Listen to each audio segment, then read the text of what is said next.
Hello. हाँ बोलिए बोलिए। हाँ गुरुदेव, आपके चरणों में प्रणाम।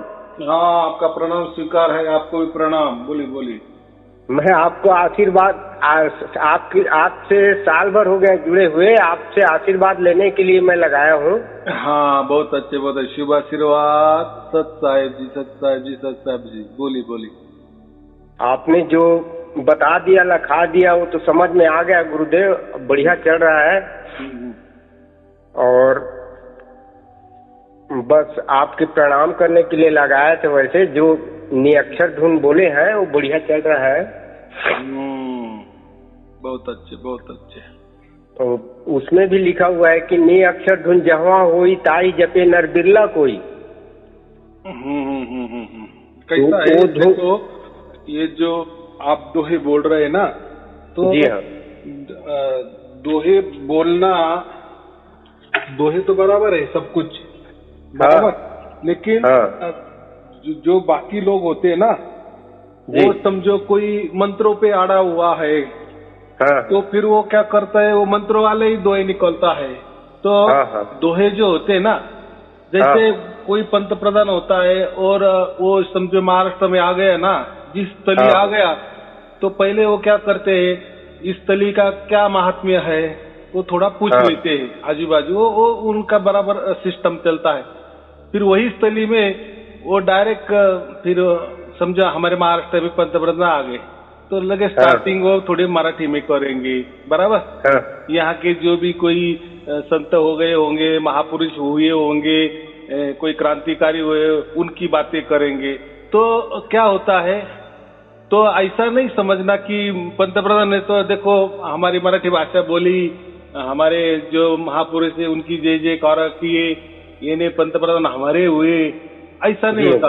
पंतप्रधान हर जगह जाएंगे, पूरे भारत में कहीं भी जाएंगे, तो जहां भी जाते हैं उसी परिस्थिति अनुसार, उसी स्थल में अनुसार, वहां जो चल रहा है या जो भी घटना पहले घटित हुई है उसके बारे में थोड़ा सा वो 5-10 मिनट बोलते। तो मैंने ये उदाहरण क्यों दिया, ऐसा ही ऐसा ही ऐसा ही ये जो दोहे है ना, ये इसमें पूरा ले लिए होते। कभी आपको दोहे श्वासों के आधार पे मिलेंगे, कभी जाप के आधार पे मिलेंगे, कोई अजपा मिलेंगे, कोई ध्यान के बाजू वाले मिलेंगे, कई राम की भक्ति वाले मिलेंगे, कई कृष्ण भक्ति वाले मिलेंगे, कई हरि नाम वाले मिलेंगे, ना जाने सब कुछ मिलेंगे। फिर जिसका जैसा पंथ होता है, जैसा उसका धर्म होता है ना, तो फिर वही दोहे चुनता है और बोलता है। तो फिर उनकी बातें भी हमको बराबर लगती है। अरे हाँ, ये भी तो कबीर साहब का दोहा है, या इनका दोहा है, या उन संत का दोहा है। तो ये इसमें हमें जाना ही नहीं। देखो हमें जो प्राप्त हुआ है ना, वो प्रैक्टिकली प्राप्त हुआ है। प्रैक्टिकली माने क्या, प्रत्यक्ष उसकी अनुभूति हुई है। ये कोई ज्ञान वाला विषय नहीं है बराबर। हाँ, तो समझो आपने अभी ये दोहा कहा, तो जो दोहे वाले लोग होते हैं ना, जो अभी आप सार शब्द की बात कर रहे हो, तो आज आप सार शब्द के बारे में ही दोहे निकालोगे, या निअक्षर के बारे में, या जो भी आपने कहा ना उसके दोहे आप बराबर बताएंगे। लेकिन जो ये इसको मानने वाले ही नहीं है, कोई निअक्षर वगैरह नहीं होता, सब अक्षरों में चल रहा है, सब मंत्र अक्षरों में है, परमात्मा अक्षरों में है, आकारों में है। ये देखो हमारे गुरु जी आकारों में है, करो उनकी पूजा। तो फिर उनके सामने आप फेल हो जाएंगे क्योंकि उन्होंने उतने ही दोहे चुने हैं बराबर। उनके हिसाब से, उनके जो उनसे वो दोहे से उनका पंथ का लाभ होगा, या उनका धर्म का लाभ होगा, या उनका गुरुगद्दी का लाभ होगा, वही वो दोहे बताएंगे आपको। फिर आपका कंफ्यूज होगा। इसलिए मेरे किसी भी प्रवचन में मैं दोहे का सहारा नहीं लेता, श्लोक का सहारा नहीं लेता, किसी धर्म ग्रंथ का सहारा नहीं लेता, किसी धर्म का सहारा नहीं लेता बराबर। और देखो आपने अगर सचमुच में, और बाकी क्या हुआ है, ये जो दोहे वगैरह हम जो बोलते हैं ना, तो बाद में इतनी मिलावट हो गई है, उसमें इतनी मिलावट हो गई है, तो हम सोच भी नहीं सकते। अगर आप अभी लोग तो मुझे भेज देते हैं ऐसा वैसा, तो अभी मैं तो उसके बारे में कुछ बोलता ही नहीं है, लेकिन अभी लोग है और व्हाट्सएप है, तो भेजने में क्या लगता है, तो बहुत सारे देते। अभी मुझे सब समझता है कि ये सब नकली दोए। देखो अभी उस जमाने में कबीर साहब थे, तो यानी वो जो 1400-1500 का काल था, उस जमाने में रेलवे थी क्या? रेलवे होती थी क्या? नहीं थी ना। नहीं थी। हवाई जहाज था क्या? नहीं था।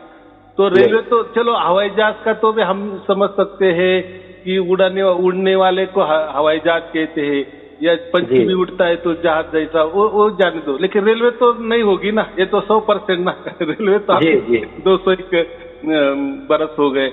तो कबीर जी के आपको दोहे भी वैसे की वैसे मिलेंगे, रेलवे के, रेलगाड़ी के, मालगाड़ी के। तो क्या समझना है इसमें? समझता है कि नहीं कि ये बनावटी है? जैसे भविष्य पुराण भी हो गया। हम तो कहते हैं ना कि 4 वेद, 7 शास्त्र, 18 पुराने, 1 से 8 उपनिषद है, तो अभी उसमें भविष्य पुराण भी है, तो तभी तो गलत नहीं होता। तो उसमें कोई है ना, तो उसमें तो डायरेक्ट ऐसे कुछ दोहे है कि डायरेक्ट उसका इंग्लिश नाम है। अच्छा। यानी अभी इंग्लिश का क्या संबंध आया उसमें? बाइसिकल। अब कबीर जी के दोहे में बाइसिकल का उल्लेख आ गया है। अच्छा। तो ऐसे आपको जब आप जाएंगे ना, तो फिर आपको समझ में आएगा कि ये या ऐसा भी होता है ना। देखो आजकल के गुरु जो होते हैं ना, वो खुद के भी ग्रंथ निकालते हैं ना। जी ऐसे निकालते हैं ग्रंथ की उनका ही जो कहना है वो सच है। उनका नाम जुड़ा रहा है उसमें। हाँ, उसका अर्थ भी निकालते हैं और वो परोसते हैं, बराबर जी। लेकिन उनका ग्रंथ तो अभी का है ना। लेकिन जो मुख्य ग्रंथ, मूल ग्रंथ जो पहले से हो गए, देखो पहले जो परंपरा होती थी ना, वो जमाने में, कबीर साहब के जमाने में, वहाँ कोई ऐसी लिखावट की बात इतनी नहीं थी। अच्छा। लिखावट की बात नहीं थी, तो वो जैसे बोलते थे लोग उतार लेते थे, जैसे बोलते थे वैसे लोग उतारते थे, बराबर। बाद में ऐसा समझो को वो जाने के बाद जिसके मेमोरी में रह गए, बुद्धि में वो बैठ गए थे, तो उन्होंने दूसरों को कहा तो उनके बुद्धि में गए। तो जैसा ही इनसे दूसरों को ट्रांसफर हो गया, तो दोहे में अचानक वो थोड़ा बदल आने लगा। अभी जो दोहा सुनता है और लिखने वाला होता है, वो जो धर्म का होगा, संप्रदाय का होगा, या जिस परिस्थिति में वो होगा, जो जिस वातावरण में, यानी सगुण, निर्गुण, निर्गाकार, या कोई गुरु परंपरा में, तो फिर वो दोहे जो लिखता था ना, नाम तो कबीर साहब का लेगा, लेकिन वो उसमें बराबर उसका पद्धति का उपयोग करके दोहे करेगा। अच्छा, मिलावट कर देता हूँ। मिलावट कर देता है। और कहानी तो देखो, अभी जैसे हम जो बोलते हैं कि अभी जैसे कबीर साहब थे और गुरु नानक देव जी थे, अभी ये दोनों का अंतर अगर आपने गूगल पे सर्च किया तो करीबन 60-70 साल का अंतर है, बराबर जी। लेकिन ऐसे कोई ग्रंथ निकले हैं, बाद में लोगों ने निकाले हैं कि गुरु नानक देव जी कबीर साहब के शिष्य थे, है कि नहीं? या कई ग्रंथ में ऐसा निकले हैं कि गुरु नानक देव जी के कबीर जी गुरु थे। ये उल्टा पुल्टा ऐसा। भविष्य पुराण में तो ऐसा लिखा है कि गुरु नानक देव जी, कबीर साहब जी, ये जो रामानंद थे ना, उनके शिष्य थे। तो ऐसा है कि कोई वर्ग के विशेष लोग होते हैं ना, उनके हाथों में ये लिखना, लिखाई, पढ़ाई होती है ना उस जमाने में, वो अपने मतलब के दोहे या वो सब घुसाड़ देते हैं। अच्छा, बराबर। और हम तो इतना ज्ञानी नहीं रहते ना जी, हम तो इतना ही देखते कि अरे कबीर साहब का शब्द आ गया ना, बस फिर कबीर साहब का ही दुआ है। कबीर साहब उसमें लिखा है, मतलब उन्हीं का होगा। हाँ, बराबर कि नहीं? अभी उस जमाने में मीराबाई नहीं थी, तो भी मीराबाई कबीर साहब के जमाने में थी, ऐसा लिखा गया है।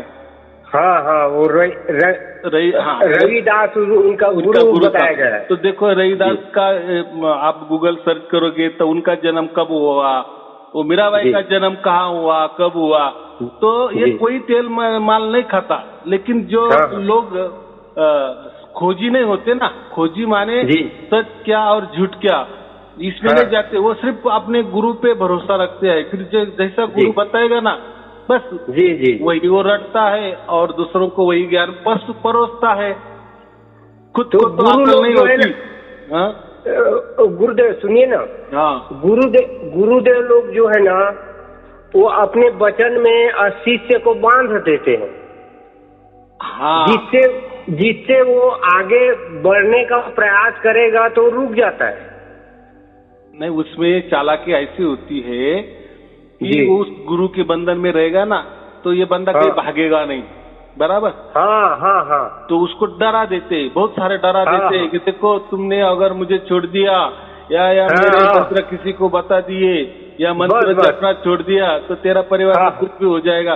तो देखो मृत्यु या ऐसी घटना होती है ना, चाहे कोई भी आदमी हो या प्राणी हो, मृत्यु से सब डरता है।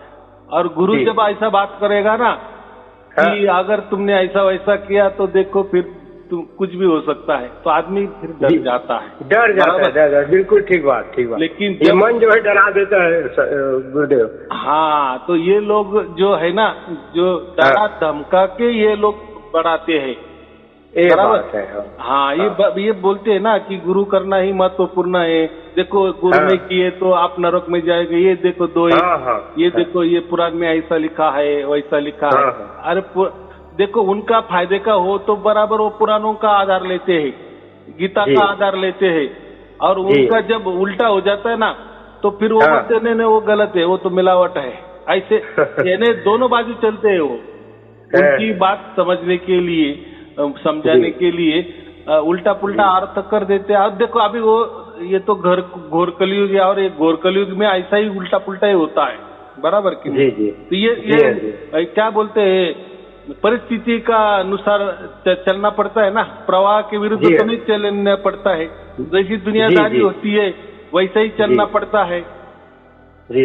हाँ, तो जैसे पहले के जमाने में लेडीज लोग पूरी तरह से या मर्द लोग पूरी तरह से ढक लेते थे कपड़ा, बाद में जैसा कलयुग आया वैसा कम होता गया कपड़ा भी शरीर से। तो ये क्यों हो गया? और वही अच्छा लगने लगा, जितना कम कपड़ा उतना उसकी तारीफ ज्यादा, उसको मानने वाले ज्यादा, बराबर कि नहीं? आजकल तो ऐसे हो गए, कोई माँ बाप ना, अगर किसी उनकी लड़की ने थोड़ा ज्यादा ड्रेस पहना लिए ना, तो वो बोलते हैं वो तो तू गाठी लग रही है, ग्रामीण लग रही है, थोड़ा सा लेटेस्ट दो ना, थोड़ा कम कपड़े वाला दे दो ना। तो ये बुद्धि क्यों हो गई माता पिता जी की भी? तो ये इसको ही घोर कलयुग कहते हैं, और ऐसी बुद्धि बनती है, बराबर कि नहीं? जिस निर्गुण निराकार परमात्मा के लिए देखो कितने धर्म निकले, कितने पंथ निकले, कितने विचारवंत हो गए पूरे दुनिया में। लेकिन वही निर्गुण निराकार परमात्मा लोग शरीरों में बिठाने लगे, खुद को परमात्मा मानने में मजबूर करने लगे। मेरी फोटो लगाओ, चाहे तुम्हारी माँ बाप के हटाओ, तुम्हारे जो कुलदेवी कुलदेवता जो कुलाचार पद्धति उसको बिठा दो, लेकिन हमारा पद्धति शुरू कर दो, हमारी आरती करो, हमारे जो पुस्तकें है उसका पाठ करो। देखो ये इसको ही घोर कलयुग कहेंगे ना। तुम्हारा फोटो रखना चलेगा, तुम्हारी मूर्ति हमारे घर में रखनी चलेगी, लेकिन जो कुलाचार कुल पद्धति होती है, कुल देवी होती है, कुल देवता होती है, उनकी जो टाके होती है, उनकी जो छोटी सी मूर्ति होती है, या उनको हम ऐसे बनाते हैं ना सुनार से छोटी छोटी, रोज स्नान करने के लिए देवघर में रखते हैं छोटा सा, तो वो बोलते हैं वो सब हटा दो, माता पिता भी हटा दो, हम ही तुम्हारे माता पिता है, हम ही तुम्हारे परमेश्वर है, हम ही तुम्हारे। तो चलो देखो, और लोग मान रहे हैं, दल्लेरे से मान रहे हैं। उन लोग कहते हैं कि माता पिता तो जन्म देने वाले हैं, हाँ हाँ हाँ पर गुरु जो है ना, हाँ वो परमात्मा का दर्शन कराने वाले हैं। तो इस वजह से आदमी का जो लोलुपता है भाई, ये तो संसार के लिए है। हाँ हाँ हाँ और वो परमात्मा के यहाँ जाना है तो गुरु तो बनाना ही पड़ेगा। तो गुरु बनाना पड़ेगा तो गुरु जो कह रहे हैं उसी के अनुसार चले तब तो इसी वजह से लोग जो है ना, ये उनके कहने के अनुसार फिर चलते हैं। बराबर है ना, लेकिन समझो माता पिता ही नहीं होते तो हम पैदा ही नहीं होते ना। हाँ हाँ, तो पहले तो माता पिता है ना। देखो शास्त्रों में लिखा है माता पिता ही पहले हमारे सबसे बड़े गुरु और परमात्मा है। बराबर, परमात्मा बाद में की बात दूसरों को ये दिया है। तो देखो हमारे जितने भी देवी देवता हो गए बड़े बड़े, तो उन्होंने भी माता पिता जी को माना है कि नहीं माना? जी जी। बाद में गुरु की बात होती है।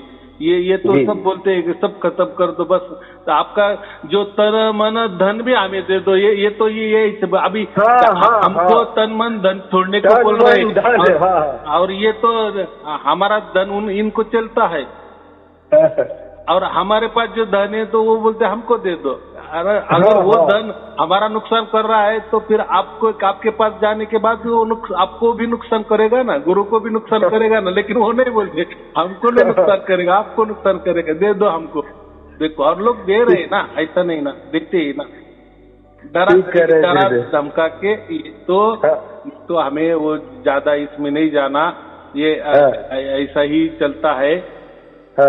तो ये जो दोहे वगैरह होते हैं ना, वो परिस्थिति के अनुसार बनते हैं। बहुत अच्छी बात है कि आपने जो नियक्षर की बात की, ये जो वर्णन है ना, ये सार शब्द के बारे में बहुत सारे गुरु लोगों ने, देखो एक तो परमात्मा के बारे में कोई उसका गुण वर्णन नहीं कर सकते, तो ये तो ऐसा बता दिए कि वो अकह है, कहने कहने में कह नहीं सकते, अबोल है, वो बोला नहीं जाता, नियक्षर है तो वो अक्षरों में नहीं आता। तो ये जो सब बातें है ना, वो उस परमात्मा के वो सार शब्द के लिए है ना। और जब सार शब्द पैदा होता है, प्रकट होता है हमारे अंदर, तो सब लागू पड़ता है कि नहीं उसके ऊपर? जी जी। इसीलिए तो हम कहते हैं ना कि हाँ बराबर यही सार शब्द है। तो कुछ लोग तो सार शब्दों का अलग बताते हैं, बोलते हैं चलते फिरते अपने चोटी पे, अपने ब्रह्मरंध्र पे ध्यान देते चलो, वो सार शब्द है। तो और देखो ना, कबीर साहब ने तो सबको मना कर दिया है, मैं नहीं रहा हूँ, मैं माँ में जप में ना तप में, मैं नहीं ध्यान में, क्या है सब कुछ बता दिए है ना, नहीं शास्त्रों में। लेकिन कबीर साहब का नाम तो लेते हैं, सार शब्द का नाम तो लेते हैं, लेकिन बताते कुछ भी और फंडे निकालते हैं, क्योंकि उनको ही मालूम है ना सार शब्द क्या होता है। सार शब्द स्वयं परमात्मा है, स्वयंभू है, तो उसके स्वयंभू से ही प्रकट होगा ना, कि इनके स्वयं से परमात्मा प्रकट होगा। फिर वो परमात्मा को स्वयंभू कहने का क्या हक है फिर हमको? स्वयंभू माने वो उसका स्वतंत्र, हाँ वो उसकी मर्जी, स्वयं का स्वयंभू का उसकी मर्जी से चलता है ना, तो वो उसकी मर्जी से हमारे अंदर उतरता है। या हमारे मंत्र तंत्र से अगर उतर गए तो फिर परमात्मा को स्वयंभू कैसे कह सकेंगे हम? वो तो फिर मंत्रों से प्रकट हो गया, या ध्यान में वो प्रकट हो गए तो फिर वो ध्यानों में के अंदर आ गया, ध्यान करो परमात्मा प्रकट हो जाएगा। अरे देखो ऐसा थोड़ी होता है क्या? फिर वो स्वयंभू उसको कैसा कहेंगे? स्वयंभू माने वो उसकी मर्जी से, ना कि आपके ध्यान के तरीके से, या ना आपके मंत्रों के तरीके से, बराबर, या ना आपके भक्ति से, ना आपके कर्म से, ना आपके ज्ञान से या माइती के आधार से, बराबर। तो ये बातें होती है। हाँ बोलो बोलो। जी मैं ये कह रहा था कि जैसे ये जो नियक्षर धुन है ये तो अनामी लोग तक जाएगा, लेकिन जो अकह लोक है, अगम लोक है, सत लोक है, ये क्या क्या है मैं आपसे समझना चाहता हूँ गुरुदेव। देखो मैं वही बात कह रहा हूँ कि अभी ज्यादा उसमें जाना का नहीं हमें। देखो अभी जैसा स्कूल होता है, कॉलेज होता है, ग्रेजुएशन होता है, बाद में पीएचडी होता है, तो जब आप पीएचडी में जाते हैं ना, तो स्कूल की कॉलेज की बातें क्या करने से क्या होने वाला है, वो एक टाइम पास हो जाएगा ना। हाँ तो हम तो डायरेक्ट कहा जो परमात्मा सतलोक में रहता है ना जी।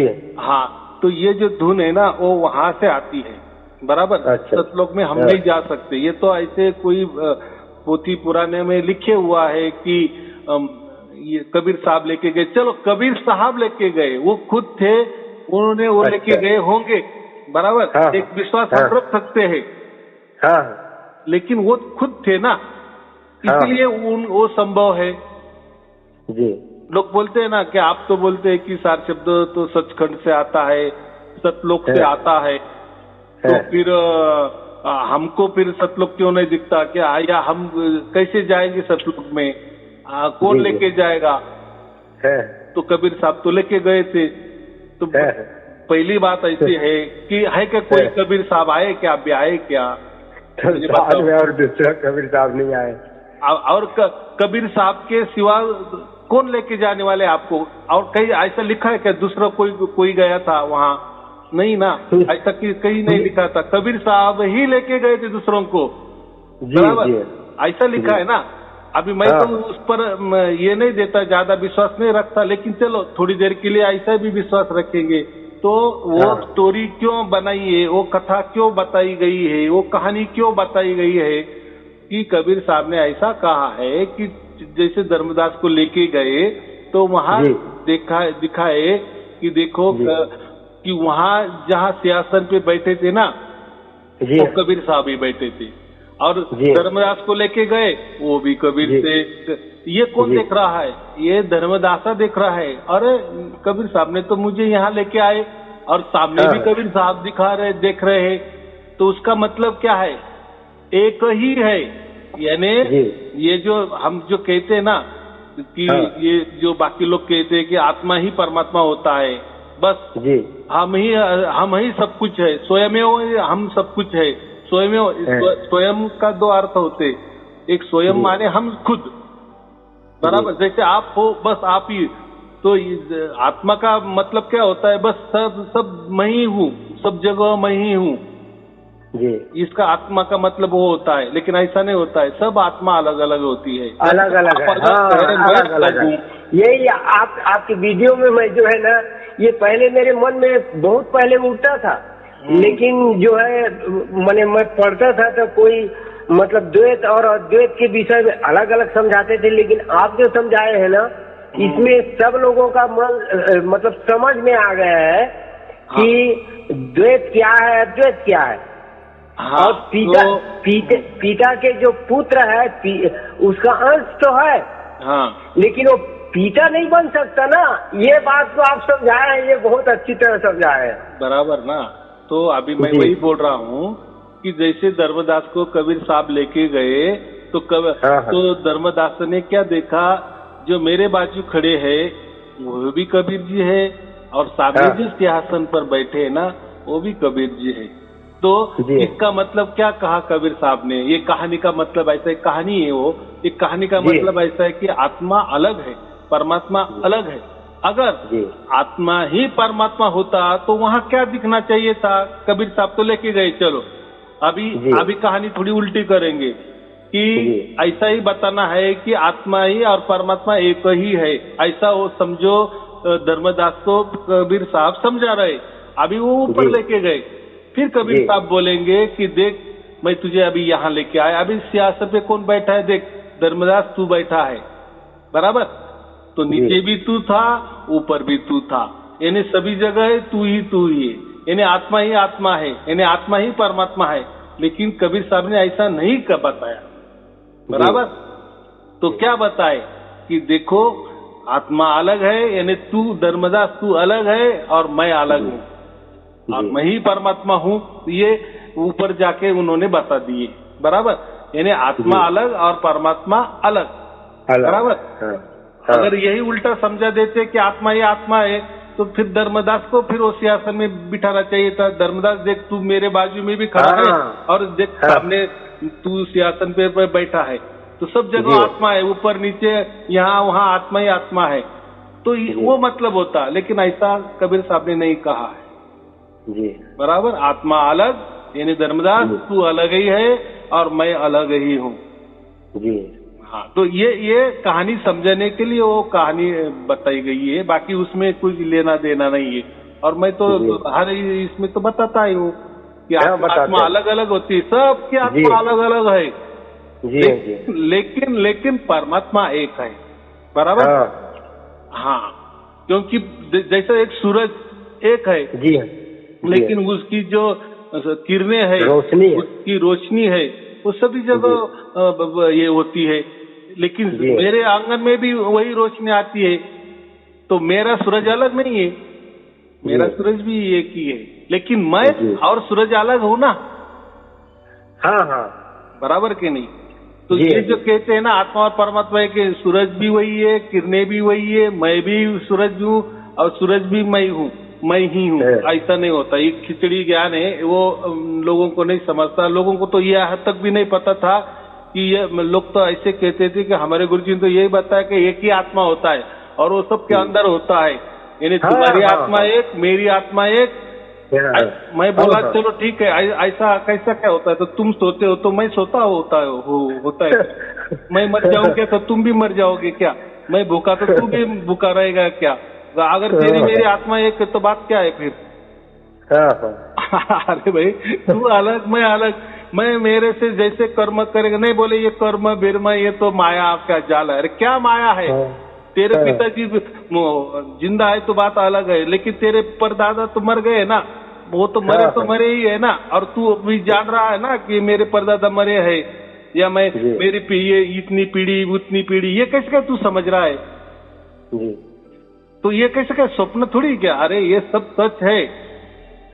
हाँ, ये ऐसा मत समझिए। लेकिन ये इसको असत क्यों कहा गया, इसको माया क्यों कहा है कि माया यानी बदलना, बदलते रहने, बराबर।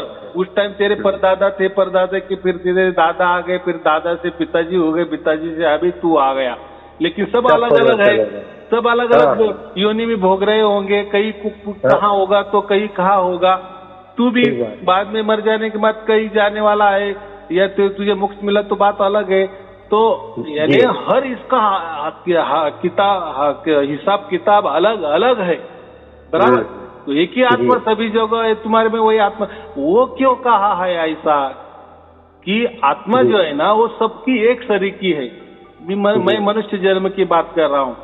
क्यों एक तरीके, क्योंकि सबको जन्म मिलते हैं, सबको 84 लाख योनि में भटकना पड़ता है, इसीलिए एक ही जाति, आत्मा की जाति क्या है कि वो 84 लाख योनि भोगता है, बराबर। लेकिन एक ही आत्मा, सबकी एक ही आत्मा है, तो फिर सब एक जैसे सोने चाहिए, सब एक जैसे डरने चाहिए, एक तरीके सब जगने चाहिए, ऐसा होता है क्या? सबकी अलग आत्मा है, नहीं होता है। और लेकिन परमात्मा एक है, बराबर। हाँ, तो जैसे बाप को 4 बच्चे हैं, लेकिन बाप एक है, बराबर। और वो बच्चे भी खुद में एक दूसरे से अलग अलग है, बराबर। किसको नौकरी लगती है, किसको नहीं लगती, कोई होशियार होता है तो कोई किसी को कैसा स्वभाव वाला होता है, किसी को तीखा पसंद होता है तो किसको मिठाई पसंद होता है, कोई फटाक से कोई बोल देने वाला होता है तो कोई मृदुभाषी होता है, कोई शांत होता है तो कोई ये क्यों होता है? अगर एक ही है, एक ही बाप के जल में, तो सब वो बच्चे भी एक ही जैसे होने चाहिए ना।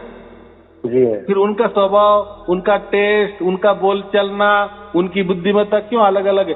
भाई सब अलग अलग है, सब अलग अलग है, सब अलग अलग है। तो कोई आत्मा ये सब में एक ही है और पूरा परमात्मा भी एक ही है, तो ये बात गलत है, बराबर। ये तो अभी सिद्ध हो ही गई है, बराबर। हाँ, माया किसको कहते हैं? माया तो फिर वो कल्पना हो गई। तो कल्पना एक जैसी होती है सबकी, जैसे सब कोई चित्रपट देख रहे, सिनेमा गृह में गए, बराबर। पिक्चर चल रहा है तो सब एक जैसे देख रहे हैं, पिक्चर खत्म तो सब एक जैसे बाहर निकल रहे हैं कि पिक्चर खत्म हो गया, तो वो हो गया माया। माया। लेकिन ये जो माया है ये अलग अलग है। माया का मतलब बदलाव, बदलाव होता है ना, इसलिए हम उसको माया कहते हैं। और सत है, सत माने तो है, बराबर है, मेरे परदादा हुए है, ये सत बात है, मेरे दादा हो गए, ये सत्य बात है ना, समझते हैं? अगर वो पीढ़ी नहीं चलती आई तो हम कैसे क्या होते? हाँ हाँ, हम कहाँ से आते? बात सत है, लेकिन अब क्यों? तो अभी नहीं है, परदादा अभी नहीं है, पहले थे अभी नहीं है, इसीलिए असत। फिर असत माने सब कुछ असत का नहीं है। हाँ जी, असत्य है, वो परिवर्तनशील है, परिवर्तन है, इसलिए उसको असत कहा है। तो ये जो प्रकृति है ना, ये सत भी है और ये असत भी है, असत भी है। लेकिन परमात्मा के इसमें सत ही परमात्मा होता है, उसमें असत की बात ही नहीं होती, प्रकृति में होती है, बराबर?